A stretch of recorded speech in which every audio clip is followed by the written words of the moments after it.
हम सभी जानते हैं कौरवों के साथ पांडवों ने द्वित क्रीड़ा का खेल किया। पास से शकुनी मामा के वश में थे।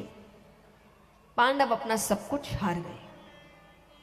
अंत में उन्होंने कहा दाव पे लगाने को कुछ है नहीं।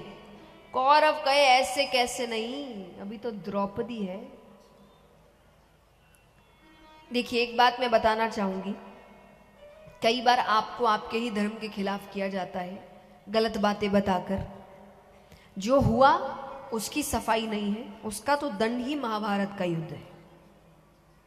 लेकिन फिर भी जब इस प्रसंग को इस प्रकार बताया जाता है कि जब द्रौपदी जी को दांव पे लगाया तो इसलिए लगाया क्योंकि वो एक नारी है और नारी को अपनी जागीर समझा जाता था। जी नहीं, यहां ये नहीं हुआ था।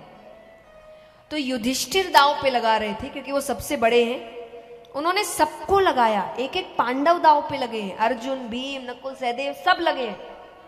तो जब उन्होंने कहा आप कुछ बचा नहीं, तब कहा आपके परिवार में अभी तो एक वो है भी तो उन्हीं के परिवार की। तो उन्होंने कहा अभी तो परिवार में एक बची है। तब द्रौपदी जी को भी दांव पे लगाया गया, उससे पहले बाकियों को। लेकिन उनके साथ जो हुआ वो बाकियों का एक अलग बदला था, वो भी मैं कहूंगी क्योंकि ये बात मैंने भी पहले कही थी। पर जब आप ठीक से पढ़ते हैं तो आपको सब समझ आता है कि किस प्रकार आपके दिमाग में गलत चीजें डाली जाती है। महाभारत का युद्ध किसकी वजह से हुआ बताओ?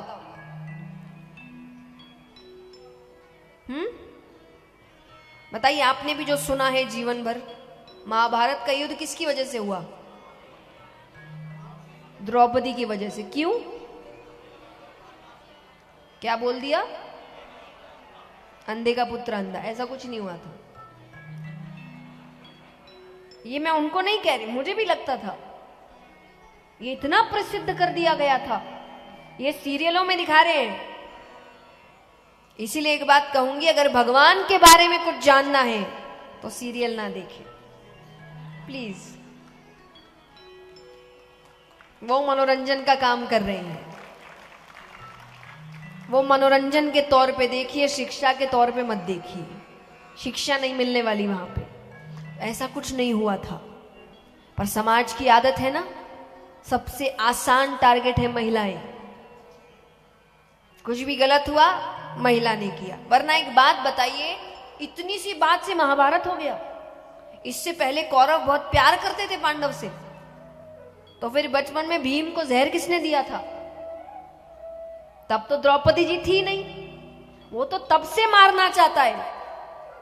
तो जहर तो हमेशा से उनके मन में था। वो करते करते करते करते बढ़ता गया। उस जहर ने ही उसको मजबूर किया था द्रौपदी जी की बेइज्जती करने में, कि कहीं तो हराऊं इनको। इससे अच्छा उनके लिए क्या हो सकता था? हार। कि तुमको जिसकी रक्षा करनी थी, देखो मैंने क्या कर दिया। तो इसीलिए इस तरीके से सिखाया जाता है हमें कि द्रौपदी जी की वजह से हुआ। अरे वो नहीं थी तब से चल रहा है ये सब, उनकी वजह से क्या? वो नहीं कहती तो क्या युद्ध नहीं होता? होता। तो ऐसे ना, उन्होंने कभी कहा भी नहीं ऐसी कोई बात, पर ये ऐसे आपको सिखाया जाता है। इसीलिए पढ़ना जरूरी है। हमें कुछ भी बताया जा रहा है ताकि हम अपने ही धर्म के विरुद्ध हो जाएं, अपने धर्म को पसंद ना करें। मैंने कहा ना, नया स्टोरी, रावण अच्छे थे। क्या सिखा रहे हैं?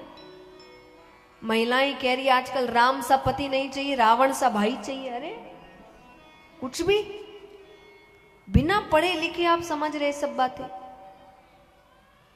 आप जाके पढ़िए पहले तो रावण ने क्या क्या कार्य किए थे।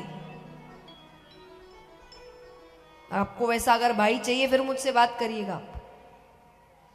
और ऐसा भाई चाहिए क्या आपको जिसकी बहन ने गलत इच्छा जाहिर करी, कोई शादीशुदा व्यक्ति है, और जब वो मना कर रहा है तो उसकी पत्नी को मारने की कोशिश करी, तब देवर ने बीच में आके अपनी भाभी की सहायता करी है, और वो जाकर कह रही मेरी बेइज्जती का बदला लो, और भाई बढ़ गए आगे।